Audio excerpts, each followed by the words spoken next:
Hello guys, this is AlexTheGrumpyOne and I'm doing another video today on a Mitsubishi L200 56 plate, so it's all 6. This is diesel. I'll be doing a full service on this vehicle today, and I just wanted to show you a few things, how to do it yourself pretty much. So I'm going to be doing things like changing the brake fluid, air filter, fuel filter, which is located there. Obviously the air filter is there. Like I said, changing all the fluids, changing the oil filter, having all the wheels off, having a check on the brakes and suspension, and bleeding all the brake system. Right, so if that's something that you're interested in, guys, then please stay tuned, subscribe to my channel, and I also will be posting every single link below on where to get all the tools and all the bits for this job.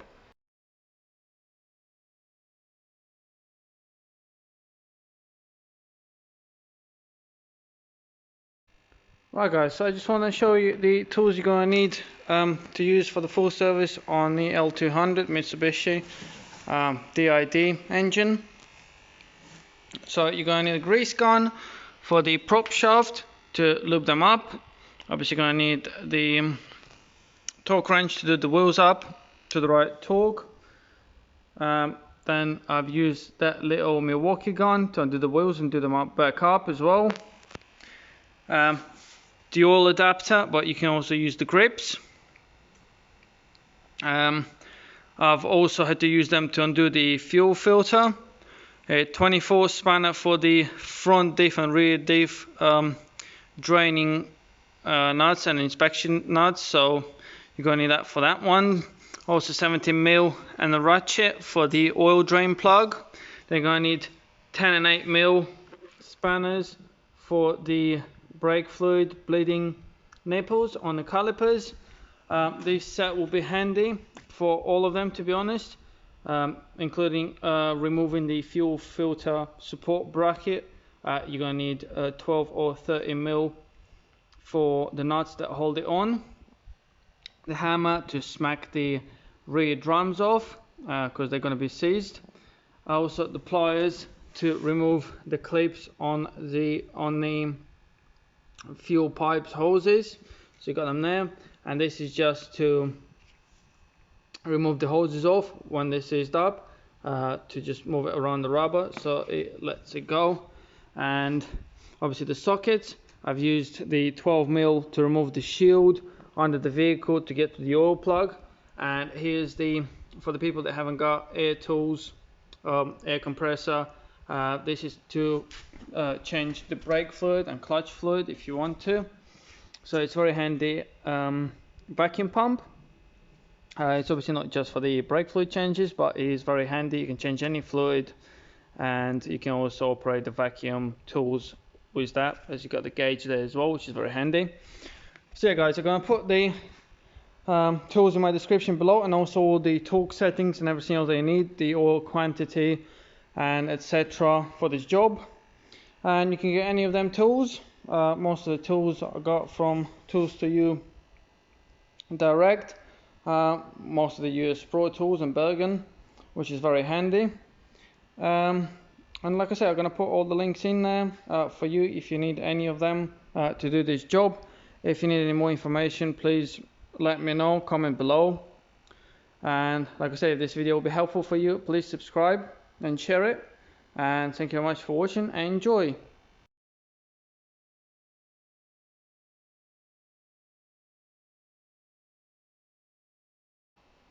Right guys, so here we got the air filter. So to get this one out, what we have to do is just unclip these holders. There's 4 of them. And then lift the box up. There's the old air filter. So it's dirty. Check for all the dirt inside. Get it all out. There you go, that's that. And get the new one in. Make sure it's obviously the same.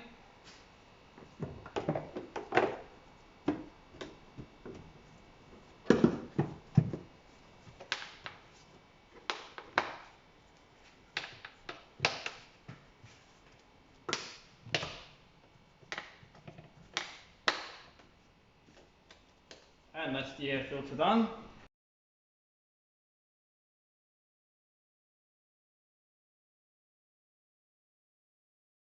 Right, now let's top up the screen wash. As you can see, it's in there. So just take the cap off, and I got the mixed screen wash already in there.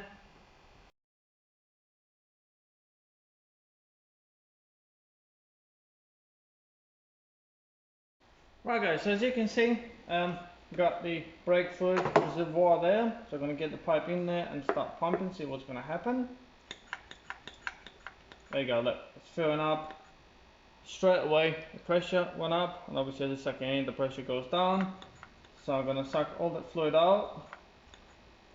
Obviously once it's filled up, you empty the bottle again. I would say that will be enough for now. Right, so as you can see now, I've topped it up with new brake fluid after sucking all of it out. Now we're going to be ready to bleed the brakes from each caliper, and obviously keep your eye on the level while you're bleeding them. Make sure you top it up and don't run out of the brake fluid. If not, you're going to get air in the system, and then it's a massive issue.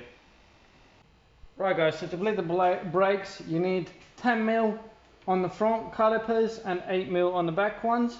So the principle is the same. So make sure they're not seized up. If they seized up, then you're probably better leaving them alone, because in some cases they might snap and then you're going to need a new caliper. So let's try this one.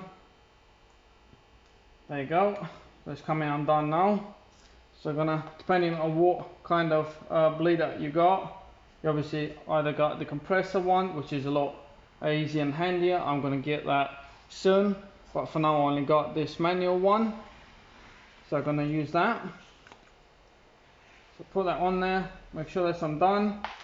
You can see the fluid already coming out. So I'm gonna give it a few pumps. So usually on the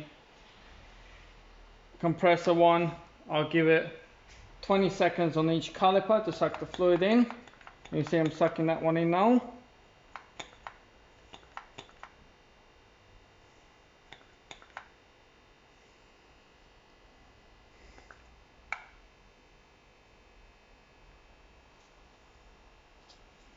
Right, that should be enough for this side. So all you do is just take the end off. As you can see, the brake fluid is slightly dirty, so let it bleed out a little bit. I got a bit of paper there catching all the fluid, so make sure it runs out a little bit after you've bled it. Make sure there's no air coming out, no bubbles coming out, and then just do it up. Like I say, check for the air. There's no air coming out anymore, and now do it up. So make sure it's tight, not leaking. Also, the other thing I'll say, once you've done this, in the end of the service, I recommend pumping your brakes when the car is running, and then checking for any leaks. So this one's done now, just clean it off. I put the rubber cap back on.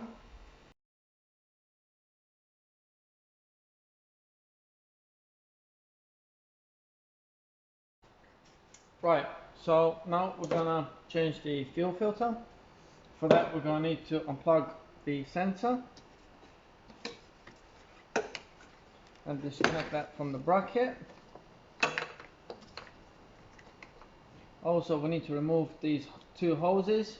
They're two different sizes, so you can't mix them up. So you have to do is squeeze them brackets in, move them out of the way. Just get a little hook tool just to loosen up the hose a little bit, and also a little bit of tissue. Catch the diesel. There you go, that's that off. A little bit higher so it doesn't leak. And the second one, just move out of the way.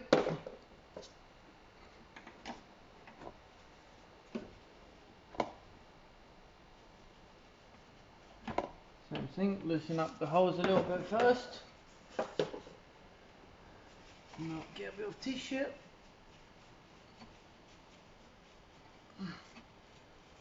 There we go.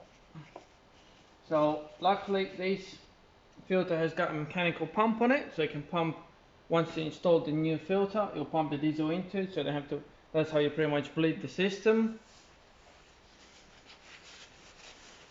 So what you do now is you undo them two 12mm or 13mm nuts. For some reason this car has got two different nuts on it. I suspect someone lost a nut before. So that one's 13, this one's 12. So all you do, get a little ratchet, loosen them up.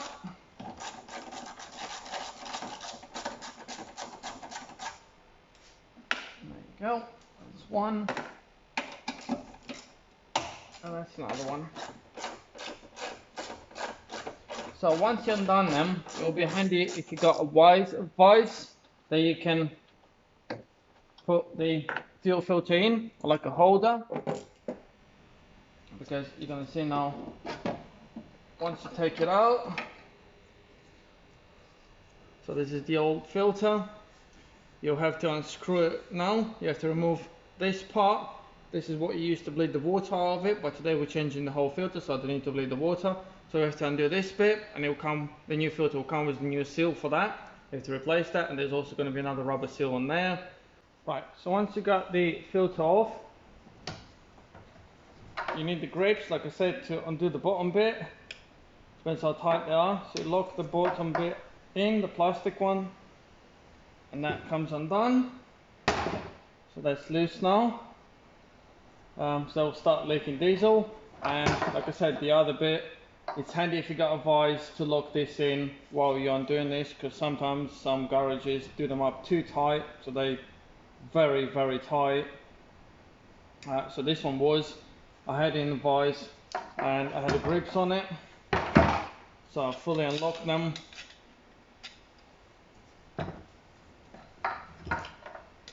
Grab the bottom, and as you can see, it's starting to come undone. Obviously I've loosened it up already, so it's loose now. That will come off, and obviously going to start, a lot of this is all going to start coming out.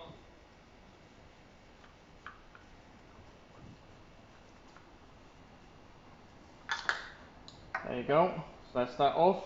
Clean that part off, drain all the diesel. I'm going to show you the new filter now that we're going to be putting on. So here we've got the new filter. It comes with two O-rings. Let me just get the hook tool to take this off.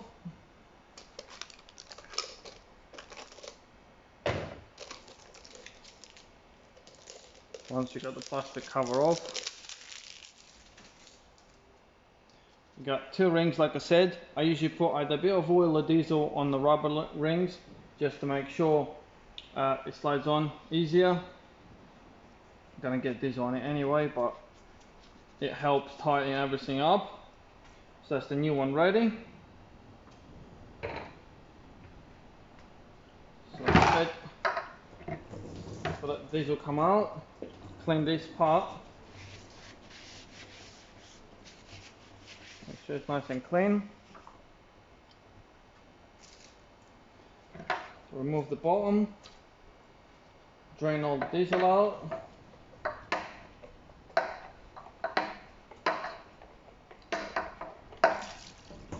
There you go. So that's the old rubber seal that we need to remove.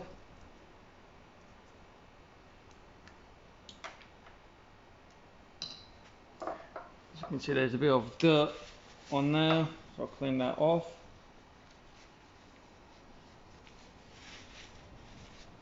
So it's nice and clean around it as well. Get the new oil filter and the new seal.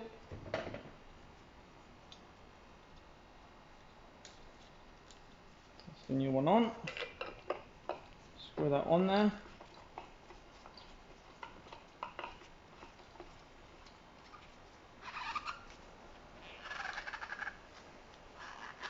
I usually tighten them just by hand. It's usually enough. Otherwise, you have different instructions on it. Just obviously make sure it's not leaking once it's done. But I would say that's definitely tight enough. And now put it back on the housing.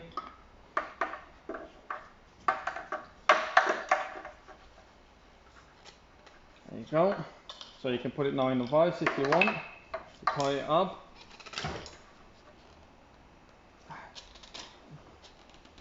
There we go. I'm going to put it in the vise just to tie it up a little bit more. But that's pretty much all you have to do. Change the fuel filter. Obviously once you put it back in, we're going to pump it up to get some fuel in there. Right, so once you got a new filter on there, make sure it's tight. Both of them, the bottom part and obviously the filter on the housing. Clean it all up. And you can put it back in now. Make sure you get the sensor to the side that it's supposed to be on. Get the hoses out of the way. It's back on there.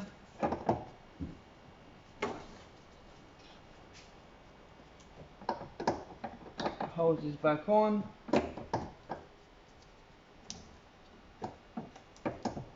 Now we can put the clip, sorry about this guys, we can put the clips back on and connect the plug.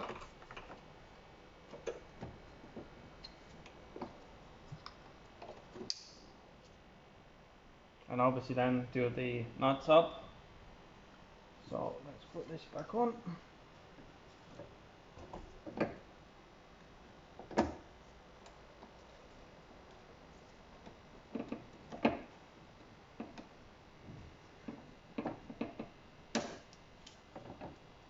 we go, that's what it was. Now I can put the nuts back on.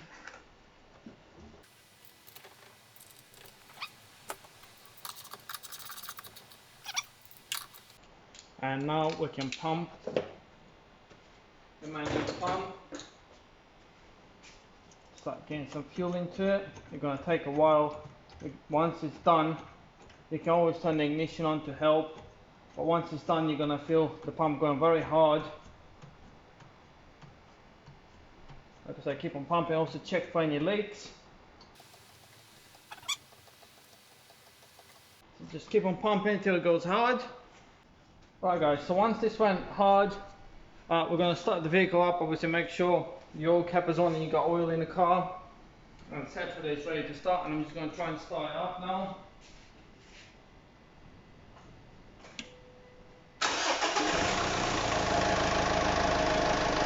Right, that's good. Once it's started, leave it running for about 5 minutes to make sure it bleeds the system. There's no air in the system. And now you can check for the leaks.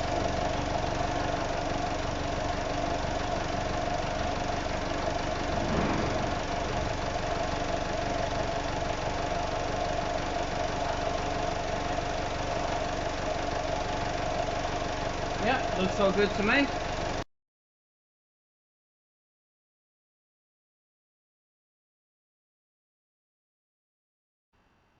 Right guys, so to get to the drain plug for the oil, you have to remove this cover, which is held by 12mm bolts. As you can see, one there, another one there, and another two here. So you have to take them off. And to get to the oil filter is just hiding right behind there. You can see it there. So you have to take this rubber cover off. I would spray some WD-40 on them plastic clips. Right guys, so as you can see, once you're done the clips, you can see the oil filter in there. So there's two ways to get to that oil filter. To undo it, either going to be with the grips that I got here, which is how I done it. Just get the grips on it and then turn it slightly, then do it by hand. Or you can also use the universal adapter with the socket on it, which is very handy as well. Like I said, I've managed to get the grips on there and just slightly undo it and then do the rest with my hand. But that's the choices. Also, you can get the adapters, the special adapter kit that comes with 10 different adapters, I think, and they obviously fit on many different oil filters. So once you have undone it, I usually just undo it slightly to just like finger tight, and then drain the oil, because that will be getting rid of the oil of the system as well. So now I'm just gonna undo the sump plug. As you can see there, I took the cover off. So now I'm just gonna drain the oil. Right guys, so to undo the sump plug, all you need is 70mm socket. So I'm gonna do that now and let the oil drain, and obviously remove the filter in the end. Right guys, so I took the 70mm draining plug out, so I'm draining the oil now. It's actually the first time I used my oil drainer, as you can see there, that I got myself from Ultimatech. So far so good, nothing's leaking. So there's the drain plug. So like I say, I'm gonna undo the oil filter now and catch the oil from that. Try not to make a mess. Fit the new oil filter on. Right, the other thing I would like to mention, guys, I always use the new Sump bolts with washers, or at least new washers. It doesn't hurt, it only costs you about 3 to 5 quid, so I'm going to be fitting a new one on. Right guys, so I'm going to remove the old oil filter now.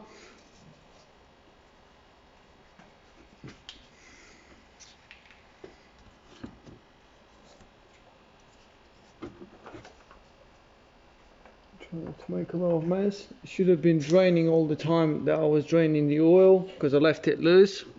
So it should have been draining as well. So you can see we've got the old oil filter off. Just gonna clean the stuff around it a little bit.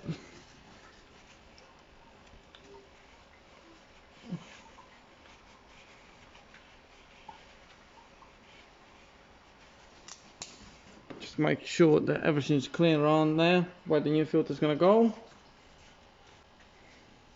Right, here we've got the new oil filter.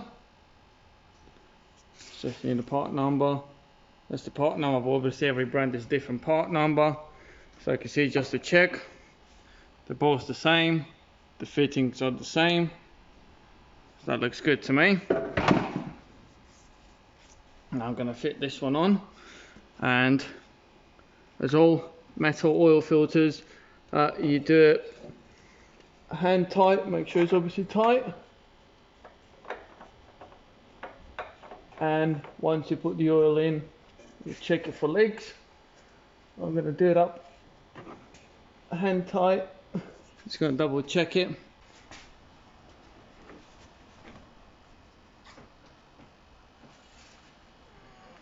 Yeah,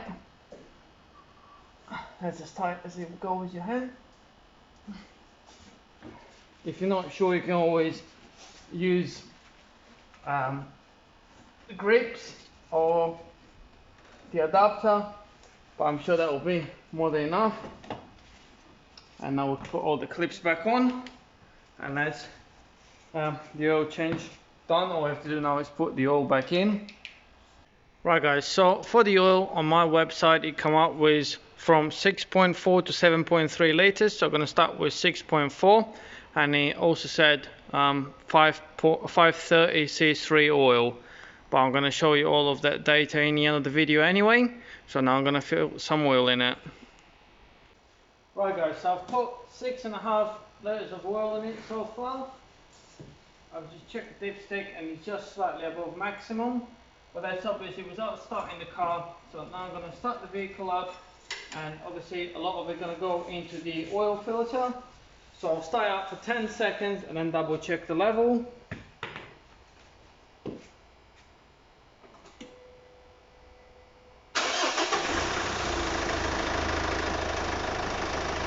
Also, when you start up, don't forget to check for any oil leaks around the oil filter and at the bottom at the sump plug.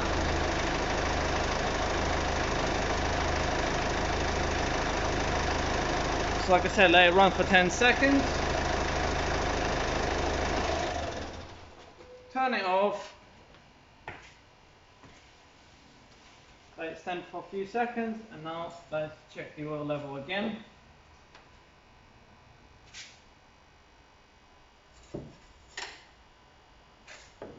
There we go, it went to the minimum, obviously due to filling up the oil filter. So we're going to top it up. From now on you can top it up till it obviously gets to the max level.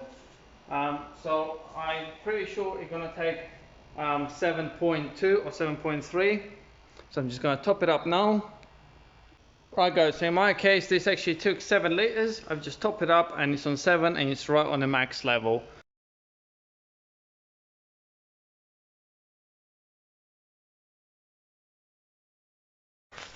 Right guys, so next part in the service is depending on what service you're doing, if you need front and rear diff oils changing or not.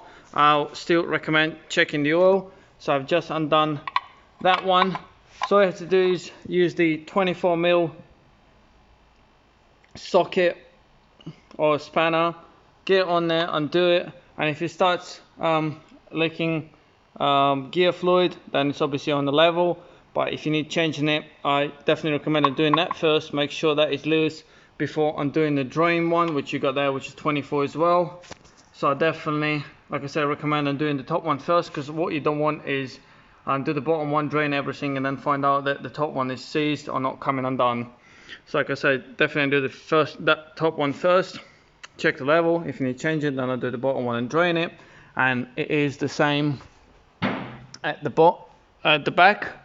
As you can see, you got 24 there and 24 there. On this one there's quite a lot of damage on there, so I don't know what I'm going to do yet. I have to look into it, probably not a socket on there, but like I said, it's 24 as well. The quantity and the oil you need I'm going to show you in the end of the video. Same with the engine oil and the website that I use to check it all as well, using your reg number. Also I'm going to be doing the prop shaft now, greasing them up and checking for any issues here, which I'm going to show you next.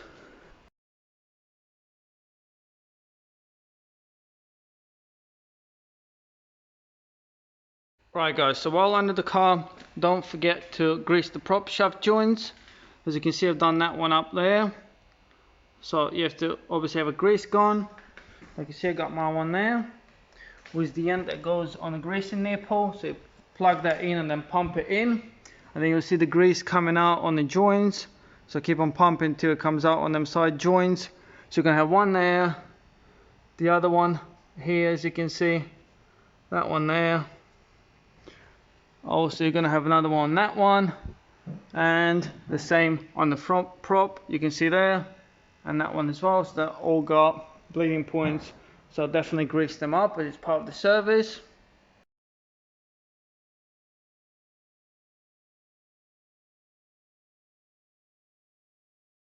Right guys, so now we check it for any play. Just grab the wheels, make sure the steering's unlocked, and check it side to side, top and bottom. There's no play in this one. Also you can spin the wheel and hold the spring, check for the wheel bearing for any wheel feel there, vibration. Now you can put it on the full lock and turn the wheel. Check if there's any cuts or any damage on the wheel. This one's looking good. Obviously do the same on all 4 of them. Check on the inside as well. You can also check the CV boot while you're here.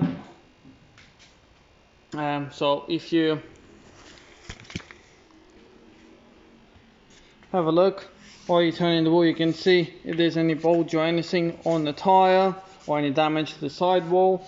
While you're turning, you can have a look at your CV boot. And obviously once you're taking the wheel off, you can check all the rest. Look at the spring, see if it's cracked or if you've got any corrosion. I already noticed there's a corrosion on the brake pipes, as you can see there, which is not very good. That will be on advisory and MOT the way it is. Unfortunately there's quite a bit of rust on this truck. But yeah, that's all the things you can check while you're here.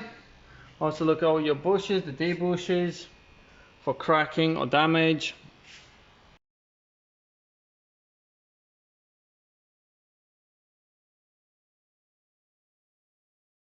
Right guys, so I got all the wheels off. So now we're going to have a look at the brake pads and the rest of the suspension components.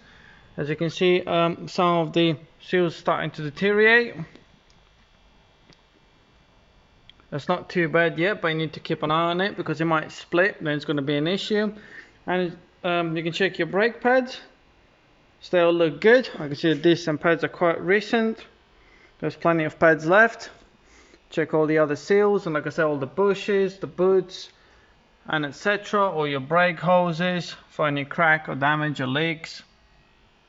Check another CV boot in there, the inner one. So everything's looking good. I've checked the spring. And now let's move to the back. Right guys, so the back on the drums, they usually a pain in the ass because they usually get seized up or very tight on the hub. So what you have to do, you obviously can try to move it first, but I know it's going to be seized, especially seeing that the vehicle is covered in mud. So what I usually do is you get either a rubber hammer or a normal hammer and smack the drum on the sides to release it from there. Oh, actually surprised me, that one is alright, that came off straight away. On some of the vehicles you also got some screws that hold them in, or you got the choice of 2 holes with thread that you can put the bolts in case it's very tight. So I usually start playing up with a little bit with the screwdriver, and you can also put 2 bolts in there and start them up evenly to start pushing this off. But obviously make sure your handbrake is off when you're doing this because it needs to be off. So now that should come off.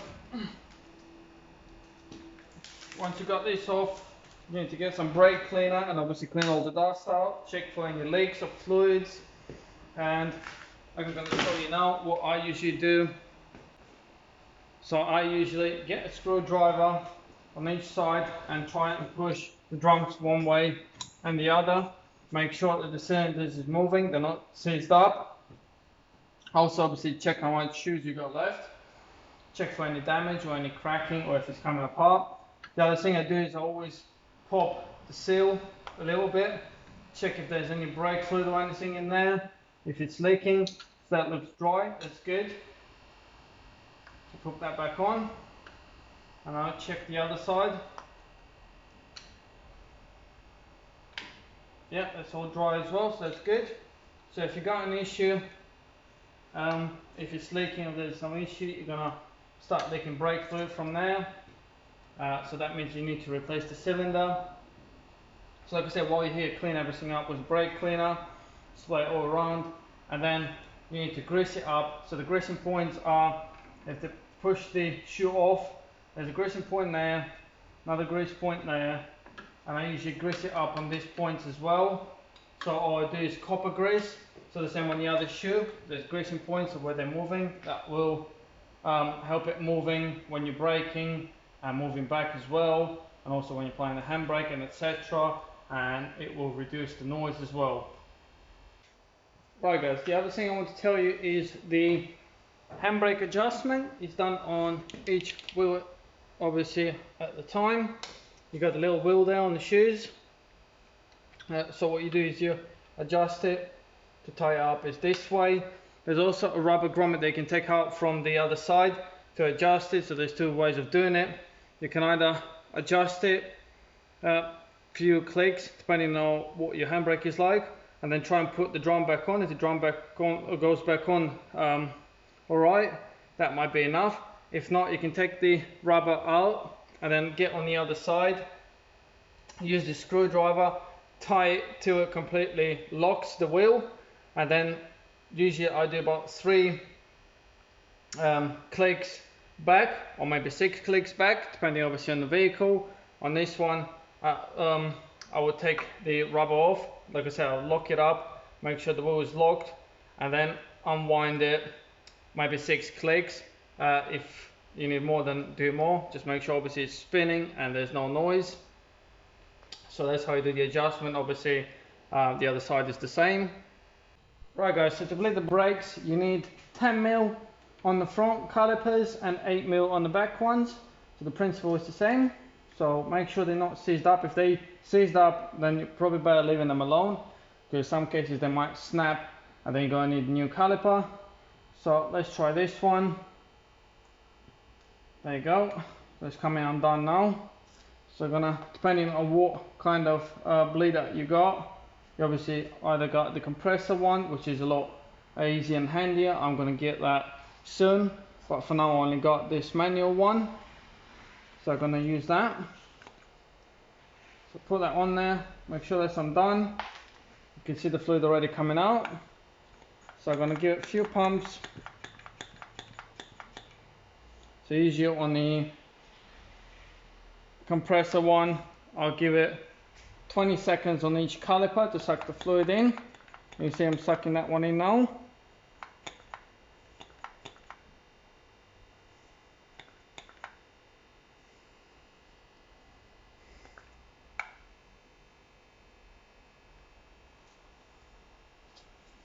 Right, that should be enough for this side.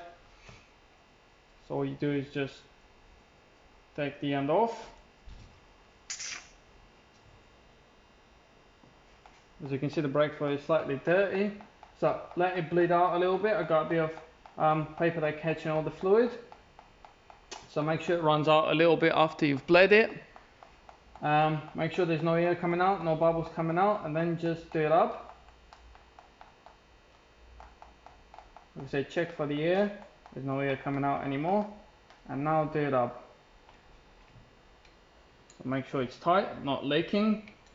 Also, the other thing I'll say, once you've done this, in the end of the service, I recommend pumping your brakes when the car is running and then checking for any leaks. So this one's done now, just clean it off. I put the rubber cap back on. Right guys, so once you bled the brake fluid, obviously don't forget to top it up. Make sure you're gonna go to the max. I need to top it up a little bit more. I've just topped it up, but it will need a little bit more. So make sure you top everything up. And like I said, start it up, pump the brakes, and check if any of the bleeded nipples are leaking. But yeah, apart from that, we are pretty much done.